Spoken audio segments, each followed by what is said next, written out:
Hello and welcome to another Wrestling Roundtable discussion podcast. I'm Adam Wilbourn from WhatCulture, joined by the Dadley boys of WhatCulture, Michael Hamflett and Michael Sidgwick, to discuss another burning wrestling issue. But before we get into it, if you haven't done so already, make sure you subscribe to WhatCulture Wrestling on either iTunes or Spotify for daily podcasts where we review Raw, SmackDown, pay-per-views. We have interviews, more roundtable discussions, and a roundup of the week complete with a bloody good quiz, of course, on wrestle culture.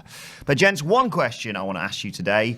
What are some of your wrestling guilty pleasures? Because let's be honest, we've all got them. Well, as a wrestling fan, there was a time where you had to grow up where just watching wrestling was a guilty pleasure. It was something that you felt guilty explaining to people, and then when they asked you every question that you could imagine, you'd have to try and think of the credible things. But inevitably, people would always walk in on something that just ripped away the credibility of it completely. And one I fondly remember is Jeff Jarrett hates women, for the point where I remember vividly, 1999, I would have been 14, 15.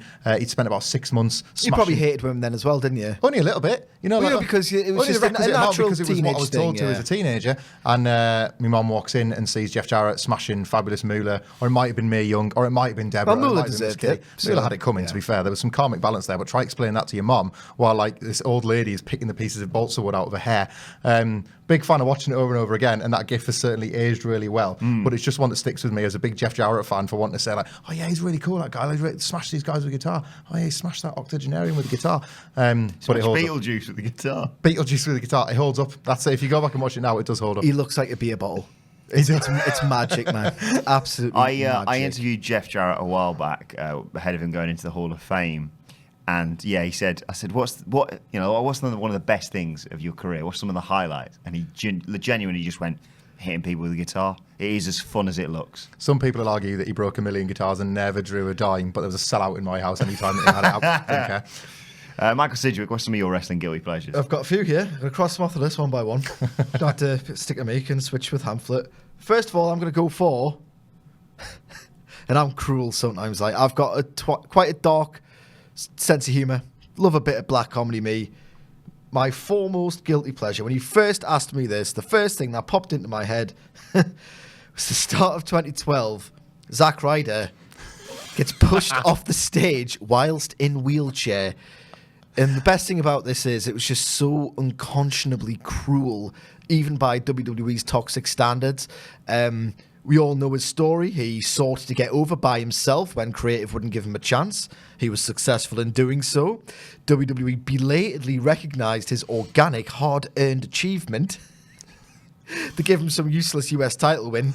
And honestly, apart from when John Cena's held it, that title's meant nothing forever.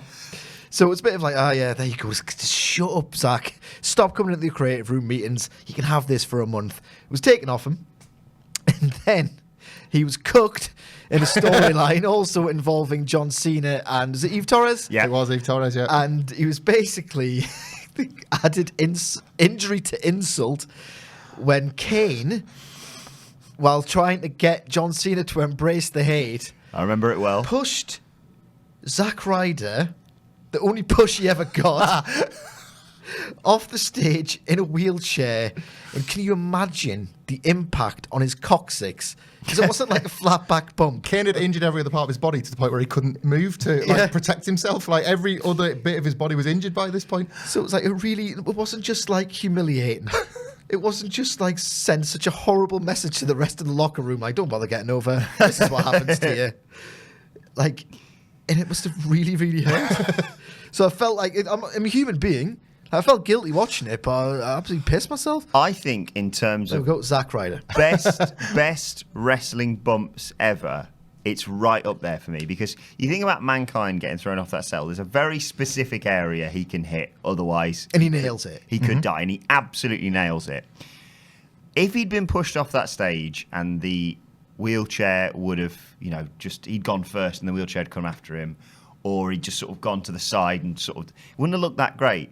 He bounces, falls out of the wheelchair, and I'm fairly certain it then folds itself up afterwards. There's a story, isn't it? Vince McMahon, this whole thing of he'll never ask talent to do what he wouldn't do himself. I imagine, like most things, Zack Ryder was the exception to that rule, whereas that was yeah, no bother, you want to show me how you're going to do it, Vince? Nah.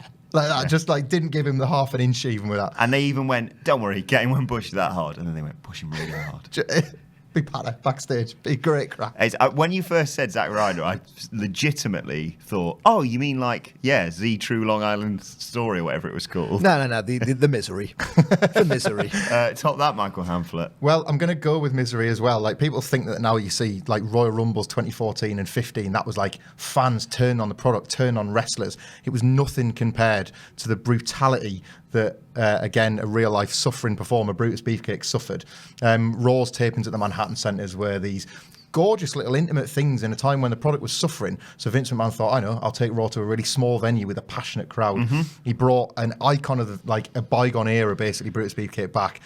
He'd had his face smashed up 3 years earlier in a way that most people said you might not even survive it, let alone get to wrestle again. During that time, his wife had left him, and obviously he parted ways with WWE. Like, couldn't have been in a much worse state. The New York crowd, as Vince McMahon assumed, would be like rooting for Beefcake to pull himself up the American way. Hogan was on the way to Hollywood, so he didn't have his meal ticket anymore. Didn't have his meal ticket. Ironically, this was the storyline they were using to bring Hogan back, because that meal ticket was like suddenly in need of a meal because Hollywood had gone all wrong. One amazing moment of silence that this fan picked out to shout, "Kill yourself!" when a man couldn't get any lower, was only topped by some of the grief that Shawn Michaels would get that is frankly unrepeatable on this podcast. Shawn suffered something similar, albeit in a more sort of subtle way, I think, in 2002. Raw, especially Shawn's best mate, Triple H, was incredibly guilty of going on these meandering, boring promos when really they just needed to fill time. Shawn Michaels was tasked with this one week there in his NWO t-shirt and his stupid Kangol hat, all to basically play to bringing back Kevin Nash and talking about the relationship that the Clique had on the road. It's kind of Is this ringing any bells? Yeah, it's kind of a lost art, heckling nowadays, isn't it? We get the what chance, and the only other thing that really affects WWE, aside from booing, is a beach ball in the crowd. Well, it sort of had a beach ball-like effect in a way, because the whole point of the beach ball, obviously, is to like show that the fans aren't really interested and that like they can distract the viewing audience from what the performer's supposed to be doing in the ring. Shawn had bored this crowd to tears so much that in this moment, in this unnecessarily pregnant pause, you could just hear one fan shout, "Get to the point!" which just undermines basically one of the greatest performers trying to tell a story. The fans have already told you they don't care before you've reached a payoff. And for all that, like, you can sort of get a bit cross with fan like protests on occasion, you kind of have to admire like the gumption of an audience member to rip the heart out of something like that. I feel like WWE could really do with that nowadays. Someone in the crowd constantly shouting, "Get to the point." I mean, some Nia Jax promos recently, I've been like, "Come on, you punch Becky Lynch and you want to shout mine about a title. Get on with it." Wind it up. Yeah, I think we need to bring back heckling a little bit more. Because You know what else we need to bring back? Sorry. Go on. Jobbers, right. Well, we've had a few recently. We had Shane McMahon beating up someone in Bret Hart's trunks on SmackDown this week. Yeah. But overall we had for Nia Jax and for Braun Strowman, but beyond that we haven't really seen them for quite some time, have we? They're such good value as well. Like, the skinnier, the uglier, the more pathetic, the better. Going away from WWE for a brief time, there's a great video on YouTube back from Koko B. Ware's old Memphis territory days, in which he takes on a jobber by the name of the Masked Patriot. Now, Koko was the senior performer in this match, and the masked jobber, to his ultimate hilarious detriment, tried to take him in the corner, which is like a no-no. Koko was trying to call it, and he just took the lead. He tried to lead the match. Not a good idea. Koko B. Ware beats the absolute piss out of him. Right, it's horrific, but also hilarious. Also really, really funny. I mean, he survived, so it's fine. I mean, he didn't die, so I can still laugh at it. He pummels him. Like he's absolutely lariating this guy's face off. And at the end, after he's like, "Right, okay, I'm bored of this now." This guy's like absolutely outdone. Pins him. The referee goes 1, 2. Just before the 3, Koko B. Ware just goes, slaps him in the face, and he doesn't register the pain because he's like pretty much unconscious. Fantastic. Go and Google it and have some fun. From jobbers, I've gone to the opposite. I'm sort of consulting a list here. and like this is guilty in itself really now, but like I've just wrote the Great Khali brackets general. Like an entire man's career shouldn't be reduced to like a guilty pleasure. But when I think of the Great Khali, I think of so many things I enjoyed in spite of what he was actually doing. I think of him arm wrestling with Triple H over bits of broken glass. I think of the time where all he had to do in the Royal Rumble, he didn't even need to eliminate people. He just needed to go in and be a big giant, and needed Shawn Michaels selling on the floor to shout hard camera, because he was just doing his big pose to the wrong side of the audience. The hard camera, when you go to a live audience, is visible because it's a massive set of cameras, and the Great Khali, the man being paid to do it, was having to be told by a fellow professional where to pose. He beat The Undertaker clean as a sheet. 1 foot on his chest. Big fan of that as well. And he was also the guy, I don't think it was a Royal Rumble, I think it was possibly a Battle Royal for number one contender or title or something, and he eliminated himself. Basically, the commentators went, hang on, because he just stepped over the top rope, stepped to the outside, then just got back in. What I love about the Great Khali is that he's not as daft as people think. Like, unlike what they were trying to do with Jinder Mahal last year, Khali actually galvanised an audience to like love him. There is like, you know, you've seen footage when they've gone on tour before where millions come out to watch him and he's this big star. And he knew he was getting one last moment last year, and he took the title off Jinder Mahal and held it up himself. And Jinder had no choice but to Was it upside down this time? Yeah, it was at least right way around. But like Jinder had no choice but to stand there and let it happen. It was that sort of Andre thing of like, oh well, if what he says goes. It was like Great Khali came back and he was the boss. Great Khali is a guilty pleasure. Is a really good one because I distinctly remember the amount of times we watched WWE do their own brand of comedy and get really angry and think, who, apart from Vince McMahon, who would ever think this is funny? But I do remember it's some inexplicable backstage skit where Hornswoggle has this massive SUV, and Jinder and I can't remember the guy's name who was his translator for a while. Ranjin Singh.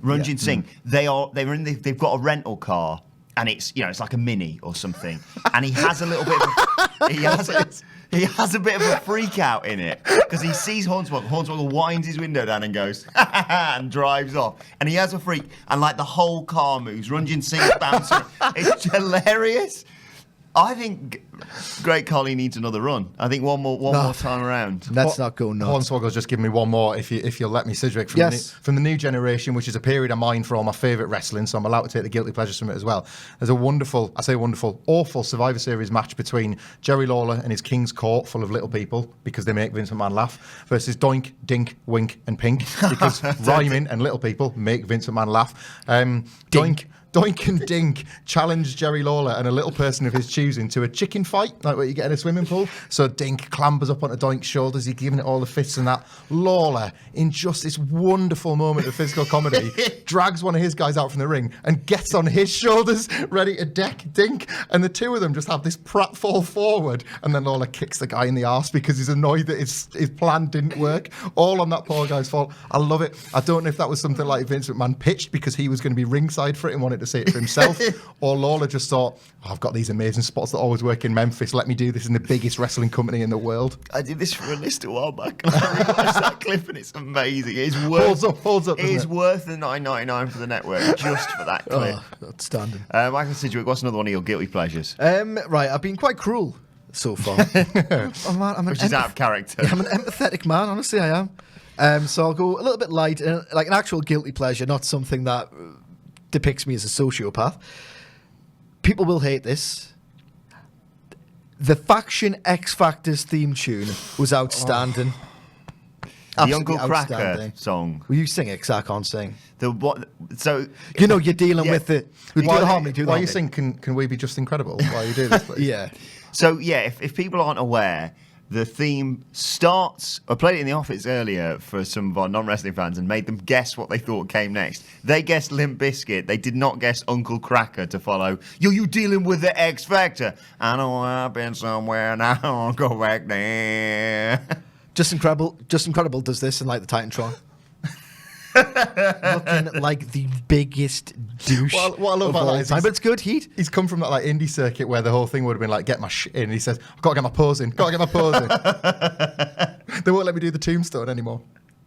Like, I'm fully aware that basically the X Factor faction were kind of like an unintentional Undisputed Era, where the Undisputed Era are kind of like the high school jocks who don't know that they're a bit lame. But like they lean into it, and they're very good at portraying that. X Factor were like They thought they were cool. Just incredible. They literally lean out of it. Like it's such a tragic state of affairs. They really thought they were cool. That is a really good guilty pleasure. There's wrestling themes in general, I suppose, can be considered certain guilty pleasures, i.e., walking to work with them on. Everyone's been guilty of doing that in the past. Thinking, this would be my entrance. No, it wouldn't. You're a bloody nerd, Adam Wilbourn. Right, what else have you got, Michael Hamflet? I got one more which sort of ties into some of the work we do here at WhatCulture. Like, it may be a bit of a surprise to some of the people watching this video, but occasionally we'll look for an image that's really going to trigger people to click if they maybe weren't perhaps interested. No, we don't do that at WhatCulture. Well, like, imagine just say you weren't necessarily as keen on the title of an article or a title of a video like this, and you see an image and think, I'm going to have to look at that.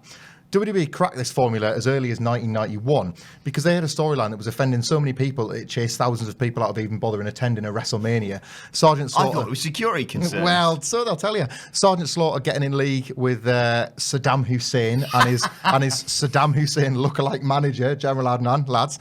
To get this storyline across, there he is. There he is. They weren't allowed to burn an American flag on television. They had to burn Hulk Hogan's shirt. They weren't allowed to actively sort of promote. Probably just not done it. Yeah, they weren't allowed to promote that people were dying because people were dying. So what did they do? They had Slaughter basically name drop Saddam as his good mate, as if sort of once he'd finished wrestling, this American fool, he'd go backstage and he'd give him a ring and say, "Did you see it, Saddam? Did you like it?" And to get this point across, they created this primitive Photoshop of the three of them at a social gathering. Slaughter is all thumbs up. They're just having a really nice time. This is a man that is responsible for the actual deaths of audience members' families, and there's Slaughter for the banter. But it's okay because Hulk Hogan's going to come and swoop the day because that guy's never going to say anything offensive. It was incredible. It was as if we see this now with something like Crown Jewel, but sometimes WWE's short-sightedness is something that we all foolishly think they'll walk back from, and they'll say, "Oh, shouldn't have done that." Vince McMahon's instinct is to steer as far into it as he possibly can, and this was, to me, I think one of the earlier examples of it. I believe Dave Meltzer called it the most disgusting promotional tactic of the year in his Wrestling Observer Awards. So Vince was capable of that even back then. Yeah. One final one, Michael Sidgwick. What's your final wrestling guilty pleasure? I'm not going to pick on Jim Ross. Right. I'm not going to pick. That's Vince McMahon's ultimate non-guilty pleasure. That's a tough. I can see your final two. I was going to do really dangerous matches, but I've kind of gone that route quite a bit. We've all seen CZW. I'm going to settle on Sid. Sid Vicious. Do you want to do that again? Sid Justice. We're live, pal. He is, he's a character. Sid is a man who I'm simultaneously terrified of and just deeply, deeply amused by. At WrestleMania 8, he cut a promo in which he called Mean Gene Oakland, "You fat, bald-headed little oaf." And it's just even when he's been threatening, this towering, hulking, sweating, deeply intense, unhinged man who will stab you in the stomach with a pair of scissors. Yeah. But he's also really funny. Can't wrestle. His power bomb, he looks like I'm harder with my 3-year-old kid when I'm playing wrestling. I will just German suplex him on my settee because he's durable, but he's almost nice. Is there a man as big as that you wouldn't be scared of his punches? Well, this is it. Yeah. But just gently lowers them to the canvas. I just find him such a strange paradox of a man who in 1999 era WCW was just hilarious. He's hammy acting during his Goldberg feud when his car gets crushed, jumping up and down Goldberg, Bam Bam in the Flintstones. Goldberg, no, and it's just, I feel sorry for a man I'm also ridiculously terrified of. I think the thing with Sid is that we spend too much of our time probably moaning about some of the guys today that don't really feel like stars. You look at wrestlers and you want them to be larger than life. Sid pisses more charisma than I would say about 75% of the roster today. If he could do one more thing, you could understand why Vince McMahon repeatedly put the faith in him. He could have been one of the top 5 biggest wrestling stars in North America history. Yeah. If he could actually wrestle. Yeah. Well, the thing is, they're half the man that he is, and he's got half the brain that they do. And when he said that, am I right in thinking it's your boy Kevin Nash who just hangs him out to dry? So him and Hall are taking the mick out of Sid. Nash is dressed up as Sid. So Sid has got this promo wrong, looking at a mocking version of himself. And as you say... And he's not the most embarrassing version of Sid. Like Kevin Nash should be, but Sid is. They're like the ultra professionals, which Hall and Nash were absolutely not, would like just try and brush past this. Not only was this like Hall and Nash, this was Hall and Nash in 1999 WCW. They had no Fs left to give, so they just pissed their pants in the ring. Like, so not only has Sid ruined this, and you can even hear some of the crowd laughing. We talk about heckling fans. The WCW fans were going there to laugh at the performance half time anyway. But yeah, they just let him suffer that line, and it's why I think even pre-YouTube, that was one of the things that you would want to like watch again, like a downloadable video that you could find on LimeWire. Yeah, a classic of the genre. It's a very good note to end. What about yours? Well, I think mine is fairly obvious, isn't it? Go on, to sign us off. Titus Worldwide! I love Titus Worldwide. When Akira Tozawa won the first belt, which I thought was going to be the first of many for Titus Worldwide, I was very excitable. Very excitable. They've gone through a bit of a rough patch recently. They don't exist. They don't exist. In the world of Conrad Thompson, go back in the archives if you can to find the episode of Raw where Dana Brooke leaves the group because Adam Wilbourn goes on a 10-minute rant about how disrespectful she is for having this opportunity handed to her and then deciding to leave it herself. They don't need her. Look, he's still got the rage. They don't need her. Granted, Apollo's left now as well. I don't know if Akira Tozawa is still part of the group or not, to be honest. I teed you up for one a little while ago and you said, I don't think we can do it. If it's not the proper faction, what's the point? I mean, we'll always have the greatest Royal Rumble, won't we? Magic. The spot that the world needed on a show like that, I think. It was the relief. I've mentioned this a few times, but I was away on a stag do when the greatest Royal Rumble was happening, and I didn't have any signal, I think, in the middle of nowhere somewhere. And when I came out of that weekend and finally got some signal on my phone, I genuinely thought a family member had died because my phone exploded with messages, and then slowly dawned on me, something's happened with Titus, and it lived up to expectations. I'll be honest, it merited that kind of response. It was somebody giggling at a wake, wasn't it? You know, like so you desperately needed like a reason to be able to like share these weird emotions that Greatest Royal was giving you, and Titus going flat on his face, I think, gifted us all that. I was on paternity leave when the Greatest Royal Rumble was on, and obviously I love the content. I missed the content. It was nice to just have a month. Content missed you, mate. Oh no, thank you. It was nice to just have a month where I didn't have to do anything, and like I was just instantly besotted with my young daughter. And I remember watching the Greatest Royal Rumble, knowing full well that there were some lads in the office and the patter would have been popping, and Titus O'Neil did that. I just looked down and went, I could have been in the office for that. Sharing the absolute joy with the boys. Into your daughter's eyes. Yeah, I could have been sharing the joy. I could have been popping like mad at this. Thanks, Charlotte. I think it's a very good point to end. Let us know your wrestling guilty pleasures in the comment section below or on Twitter at WhatCultureWWE. And don't forget to subscribe to What Culture Wrestling on either iTunes or Spotify for daily podcasts. My thanks to the Dudley Boys, Michael Hamflett and Michael Sidgwick, who you can follow on Twitter at Michael Hamflett and at Sidgwick. You can follow me at Adam Wilbourn. As I said, you can follow us all at WhatCultureWWE. Thank you very much for watching. We will see you soon.